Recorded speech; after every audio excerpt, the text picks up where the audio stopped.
Number 6, we have a question regarding, given the pH of a solution, how can we find the hydroxide concentration? All right, so this is practicing some formulas given in the acid-base unit, and they're pretty basic formulas here.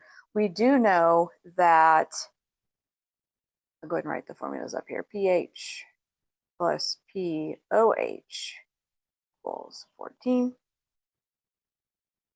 And what we could do, the idea is once you find the pOH, you can work backwards and find the concentration, the OH concentration. So these little brackets right here, they represent concentration of anything. Could be an acid, a base, or any type of soluble solution that you're dealing with. All right, so we could easily find pOH. We just know that that would be pOH is 14 minus pH.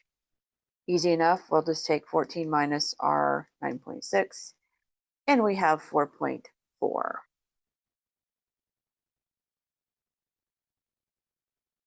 Now, where do we go from here, right? So we do know if we take the negative log of the hydroxide concentration, we'll get our pOH. Okay, but that's not exactly what we're looking for here. We're actually trying to find the original concentration. We're trying to find our concentration right there. That's part of the log. So we just flip things up or reverse things and look at the exponential side of things.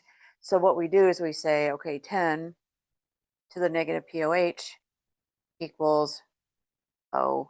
It's really that simple. It's mainly knowing or understanding how you can move between log statements and exponential statements, and that's it. You know, and on the flip side too, or on the hydrogen or acidic side, we could take 10 to the negative pH to get our H plus concentration. Okay, so it works for both types of concentration. All right, so if we just take 10 to the negative 4.4, we will have something here.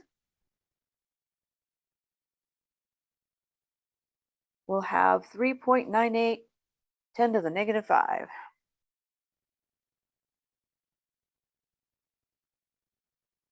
Okay, and does that make sense?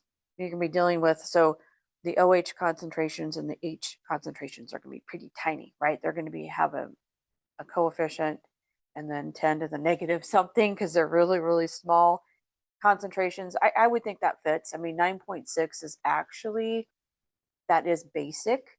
So when we're looking at the OH side of things, yeah, you might see a higher concentration of your OH ions. So that would be my final answer here.